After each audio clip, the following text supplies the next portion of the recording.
DSP asset managers यानी कि DSP mutual fund आप जानते पहचानते ही हैं, one of the best performer और देश में पुराना और बहुत ही प्रतिष्ठित म्यूचुअल फंड में से एक है। इनके एमडी और सीईओ कल्पन पारेख साहब हमारे साथ कार्यक्रम में शामिल हो रहे हैं और शायद मेरी इस इनिंग में पहली बार, काफ़ी लंबा समय हुआ कल्पन भाई से मुलाकात किए हुए, पहली बार ही हमारे साथ कार्यक्रम में शामिल हो रहे हैं। लंबा गहरा अनुभव रखते हैं, 20 सालों से ज़्यादा का म्यूचुअल फंड इंडस्ट्री का, फाइनेंस इंडस्ट्री का, और डीएसपी के आप एमडी सीईओ हैं, लेकिन उससे पहले बड़े दिग्गज म्यूचुअल फंड्स के साथ काम करने का आपका लंबा अनुभव रहा है। उसमें से आईडीएफसी म्यूचुअल फंड है, आदित्य बिरला सन लाइफ म्यूचुअल फंड रहा है, आईसीआईसीआई प्रूडेंशियल से उन्होंने अपनी करियर की शुरुआत की थी उसी म्यूचुअल फंड से। कल्पन भाई मास्टर्स डिग्री रखते हैं, एनएमआई कॉलेज से आपने मैनेजमेंट में ये डिग्री हासिल की है। इसके अलावा केमिकल इंजीनियरिंग में आपने बैचलर्स की डिग्री भी हासिल की है, तो एक बढ़िया कॉम्बिनेशन के साथ आपका प्रोफेशनल करियर आया। कल्पन जी, बहुत बहुत स्वागत है आपका, गुड मॉर्निंग, धन्यवाद हमें समय देने के लिए। चूंकि आप म्यूचुअल फंड इंडस्ट्री के दिग्गज हैं, थोड़ा इंडस्ट्री से रिलेटेड और फंड की स्कीम से रिलेटेड भी सवाल पूछूंगा, लेकिन उससे पहले एक सवाल जो जानना चाहता हूँ बाजार के मूड माहौल को लेकर। थोड़ा सा म्यूचुअल फंड इन्वेस्टर्स में भी कॉन्फिडेंस लौटा है कि फरवरी तक मुश्किल समय देखने के बाद अब मार्च में थोड़ा रिलीफ वाला समय आया है। कितनी रिलीफ मानी जाए? क्या ये सोच सकते हैं कि सबसे बुरा समय बीत चुका है, अब सिचुएशन थोड़ी बेहतर होगी? यदि हाँ, तो आपको क्या पॉजिटिव फैक्टर्स दिखते हैं? Anil, thanks for inviting me. जैसा आपने बताया, काफी समय बाद आपसे बात हो रही है और डिजिटली हो रही है। यस। तो थैंक्स फॉर योर शो।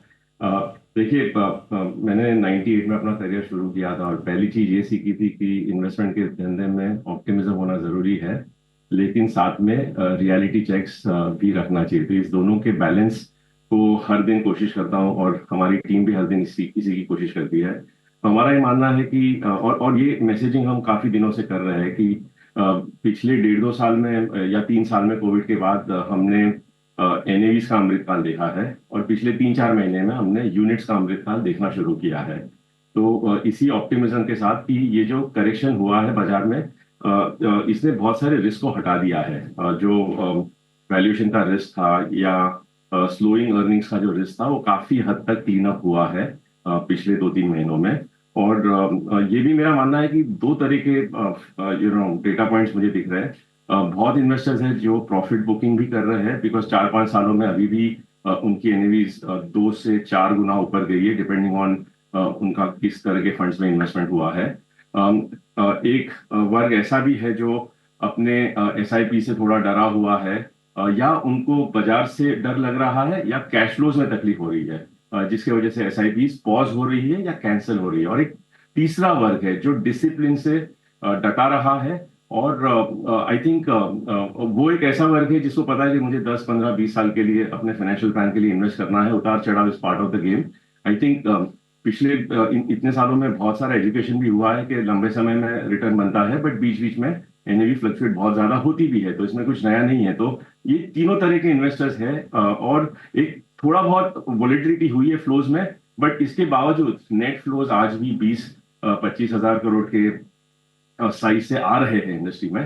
तो ये बताता है कि notwithstanding some investors जिन्होंने अपना इन्वेस्टमेंट कम किया है, but flows continue overall. And I think we are not that worried. Volatility आएगी और जाएगी, but it's very valuable, because इससे क्या होता है कि नया पैसा लगाने में एक ज्यादा कंफर्ट मिलता है कि यहाँ से डाउनसाइड ज्यादा होना नहीं चाहिए। कल्पना भाई, आपने 98 से करियर की शुरुआत की म्यूचुअल फंड में, लगभग 27 साल हो गए। पहली बार आप ये देख रहे हैं कि रिटेल इन्वेस्टर्स ज़्यादा मेच्योर और समझदार दिख रहा है और अपने इन्वेस्टमेंट्स को लेकर डिसिप्लिन है? बिल्कुल। एक्चुअली 98 में जब शुरुआत की, तो मैं हमेशा ये बोलता हूँ कि मैं एक डरा हुआ इन्वेस्टर हूँ, बिकॉज मैंने 2000 के साल में, और आपको ही पता है हम मिला करते थे उन दिनों में, 80% का एनएवी करेक्शन देखा है। उस जमाने में जो जिन जिन फंड्स में पैसा लगा था, वो टेक्नोलॉजी का दौर था। वो सब कंपनीज बहुत बड़ी हुई आज, लेकिन पहले एक बार 80% से एनएवी गिरी थी। फिर 2007-8 का दौर देखा हमने, और उस दरमियान 50 से 60% की एसआईपी कैंसिल हुई थी। जब 2008 में मार्केट पहले आधा हो गया, उसके बाद डबल हो गया, विच मीन्स 2 साल में जो भाव से शुरू हुआ था उधर ही आया, और उसके बाद 3 साल कहीं नहीं गया। तो 5 साल का लंबा दौर था जहां पे वॉलेटिलिटी बहुत ही इंटेंस थी। तीनों तरह के मार्केट बिहेवियर देखे 5 साल में, मंदी, फिर से एक तेजी, और फिर साइडवेज मार्केट। बट उन 5 सालों में काफी फ्रस्ट्रेशन आ गया था इन्वेस्टर्स में, because 5 years is a long period of not seeing your portfolios go anywhere. And that time 50% से एसआईपीज भी कैंसिल हुई थी। लेकिन इस दौरान जो देखा गया है, दो दो चीजें हुई है। इस साइकिल में थोड़ा मिस बाइंग भी हुआ है in terms of thematic funds और अग्रेसिव फंड्स, और सोचे समझे बिना अगर लोगों ने डायरेक्टली बहुत सारे स्टॉक्स ले लिए हो या अग्रेसिव फंड्स ले लिए हो। लेकिन साथ में एक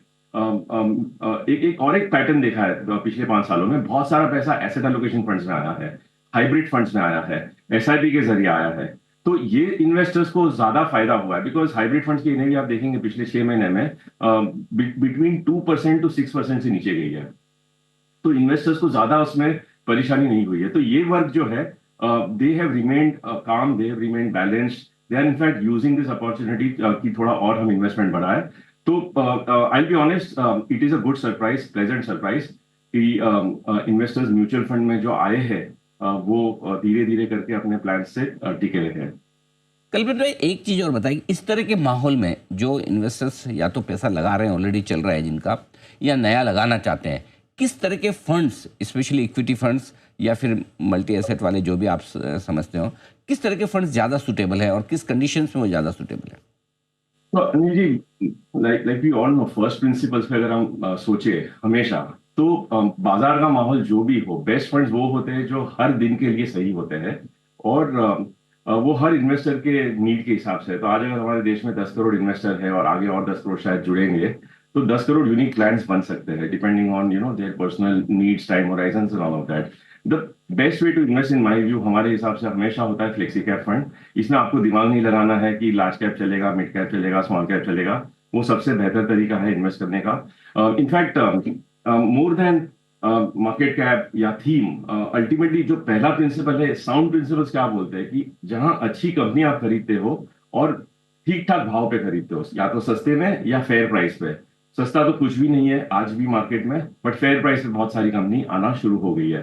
तो ये प्रिंसिपल पे जो भी फंड डिजाइंड है, अब उसका नाम, उसका लेबल लार्ज कैप फंड हो, उसका लेबल मिड कैप हो या फ्लेक्सी कैप हो या थीमेटिक हो, वो सेकेंडरी है।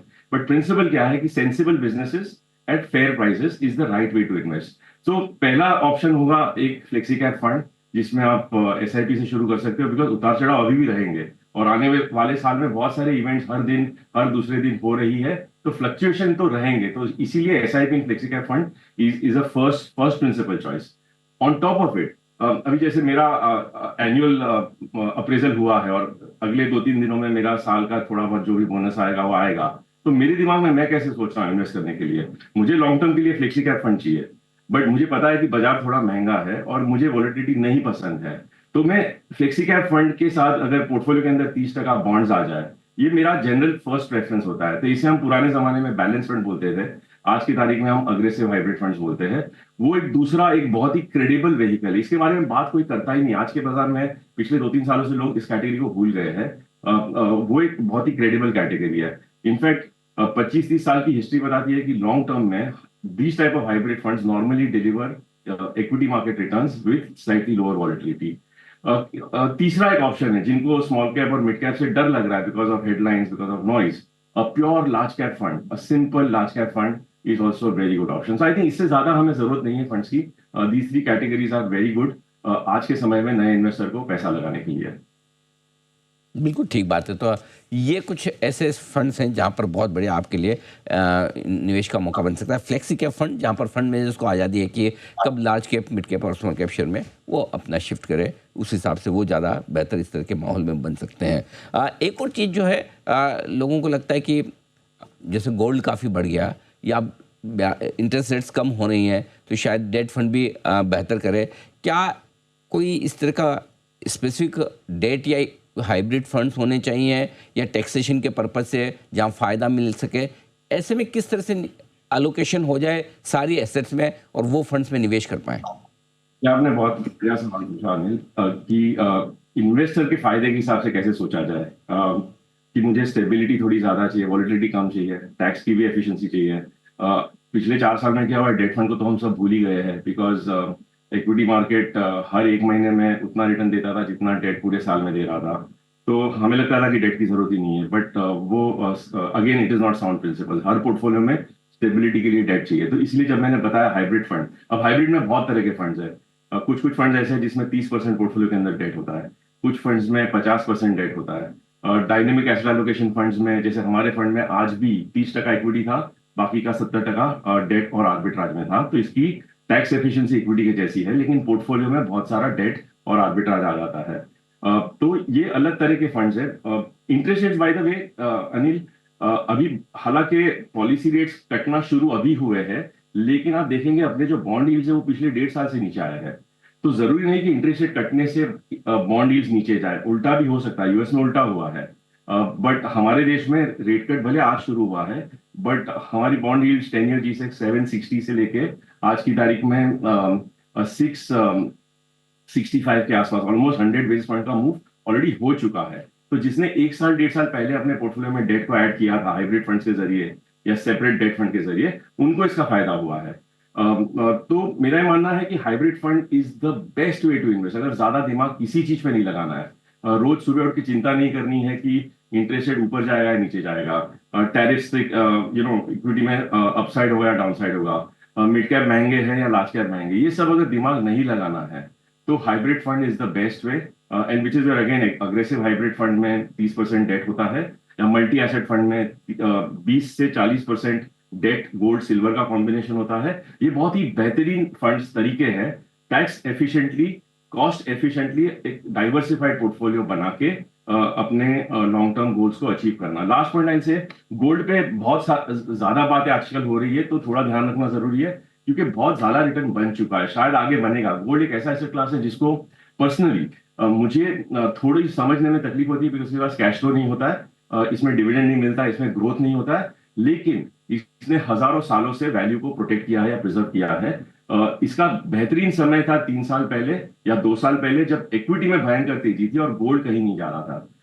और तीसरी पॉइंट गोल्ड के बारे में, पिछले 30 साल में हमने डेटा दिखा है कि 24 out of 25 emerging market countries में गोल्ड ने अपने लोकल इक्विटी मार्केट को बीट किया है। India is the only country जहां पे निफ्टी ने गोल्ड को आधे से 1% से ज्यादा डिलीवर किया है। तो गोल्ड एक बहुत ही इंपॉर्टेंट एसेट क्लास है, लेकिन 2-3 साल में उसका रिटर्न इक्विटी से 3 गुना ज्यादा, मतलब नॉर्मल लॉन्ग टर्म जो गोल्ड का रिटर्न होता है 11% का, उससे 2 या 3 गुना ज्यादा रिटर्न दे दिया है।